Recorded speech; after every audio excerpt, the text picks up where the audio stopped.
Hi, I'm Kirk Harbinger, and this is Bethany Gonyea. She's the founder of Numinous and the Albany Peace Project. So what we've been talking about in the previous 3 videos was a little bit more about coherence and the efforts of the Peace Project and Numinous. So we've learned a lot in those sessions. In this last session, we'll summarize a bit, as well as talk about the impact of the mind on our bodies, ourselves, and things around us, how powerlessness affects us, as well as the aspect of service and how important that is in what you're trying to accomplish here with both. So tell us first, just want to summarize what Numinous is about and the relationship that you have with the Albany Peace Project and what that's all about. Well, you know, Numinous and the Albany Peace Project has been inspired by my 20 years of work in the field of biofeedback.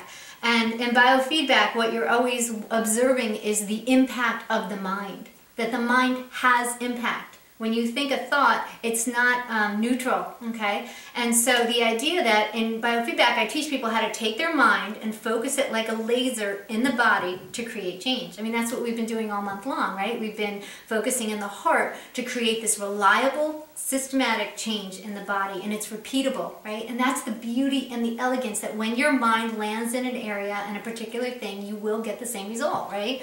So that's what we train, what we learn about in Numinous. All the talks are all about how can we find this peaceful state within, and from that state find a way to allow our minds to land in a constructive way, that our intentions for creating more meaningful, dynamic lives can take hold.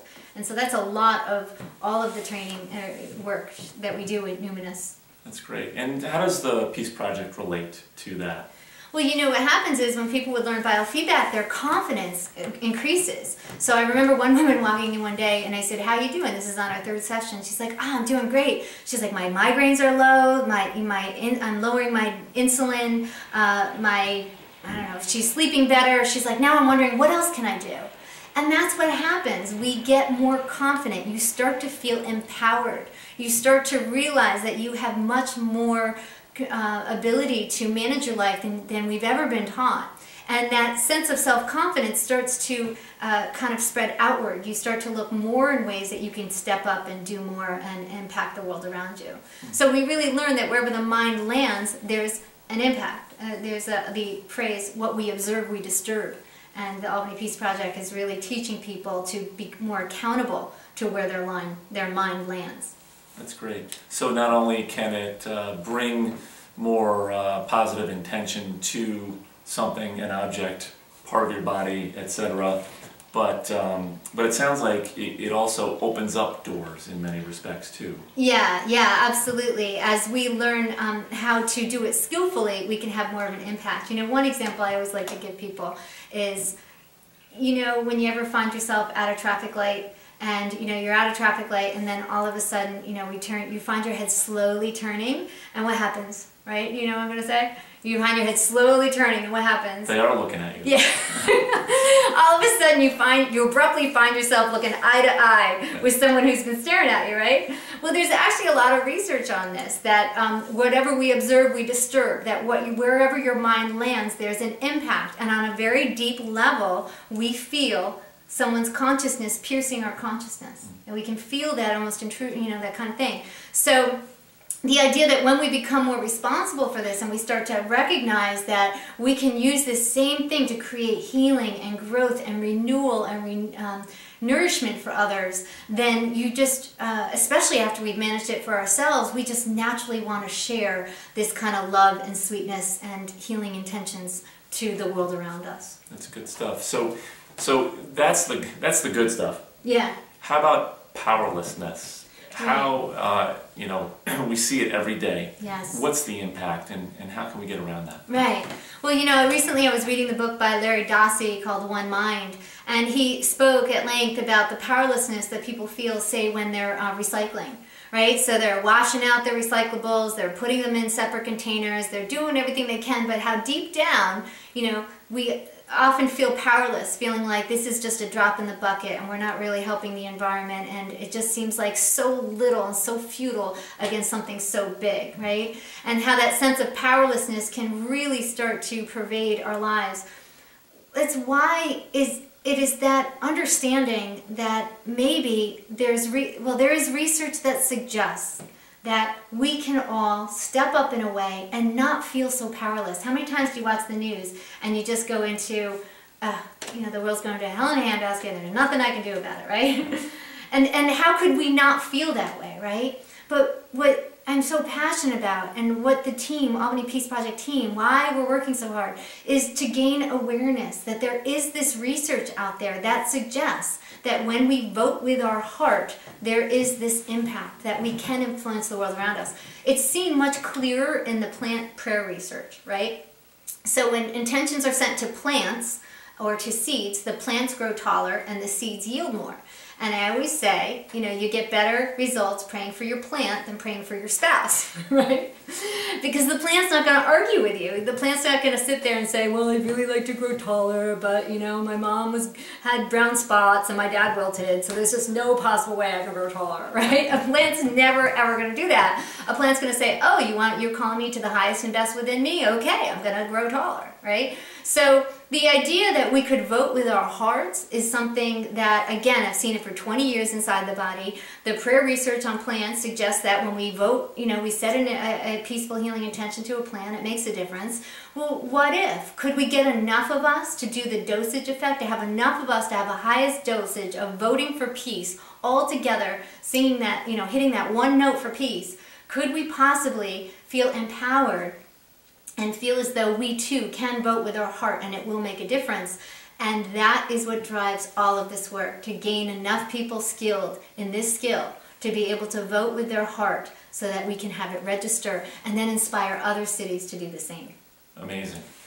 And so with that in mind, what is it, what are the goals of the Peace Project and Numinous for the level of service that you'd like to encourage? Well, the two main areas that I'd like to see happen is to have these self-mastery skills in all of the school districts. Basically, if this was a drug, you'd want your kid on it, because absenteeism goes down, poor behaviors go down, you know, and grades go up. You know, absolutely, all the bad stuff goes down and grades go up. And it's so robust that if it was a drug, you'd want your kid on it. So, you know, and you can Google the Calm Classroom in Chicago and in San Francisco, in both two high urban areas of high stress and high violence, and how powerful these skills are. It's almost, we're at this point, I feel as though we're being negligent by not bringing it into the classroom. Okay, how do you expect a kid to work on a math problem when their emotional life is all messed up and they just left from a big violent scene at home? Like, how are they supposed to be able to engage the higher thinking portions of their mind? So that is my one long-term goal, and the other long-term goal is to inspire other cities to organize and do the same.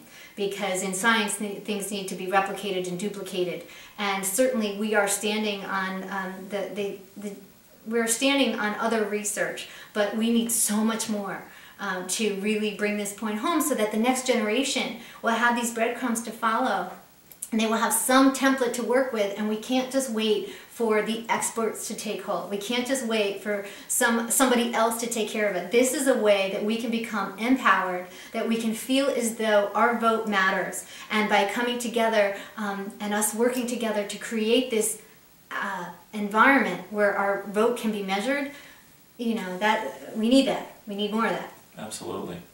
So that's all terrific and very promising stuff. Can you tell us some more about how folks can become involved with Numinous and with the Albany Peace Project? Yes, you know, in a few days I'm gonna be sending a video around by Nikhil John, and he and I were talking. He's a meditation teacher at Albany, and he was talking about how when we go into this meditative state, we just naturally want to serve. We naturally want to feel good. You feel so good, you just don't want to keep it to yourself, is pretty much what happens.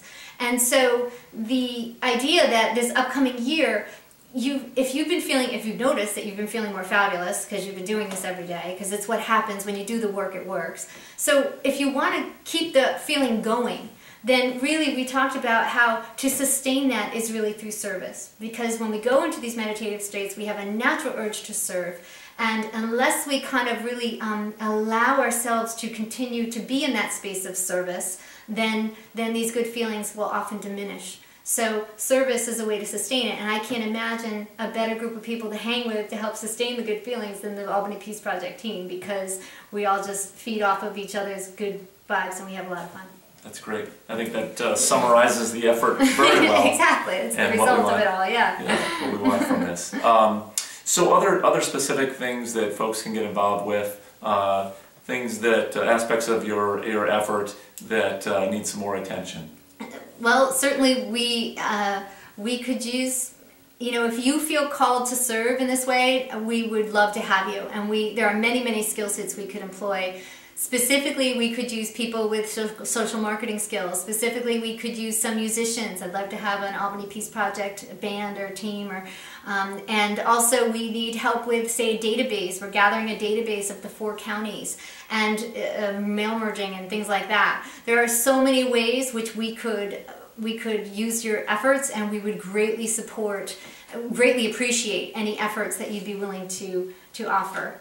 That's terrific. Well, Bethany, in these 4 sessions, I think we've really covered a wide range of the aspects of your effort with Numinous and the Albany Peace Project, and we've delved fairly deeply in each of them. So it's been quite a learning experience, and we look forward to being with you more and learning more from you. 2016. Absolutely. So thank you for joining us, and we will see you next time. Thank you so much, everyone. Thank you.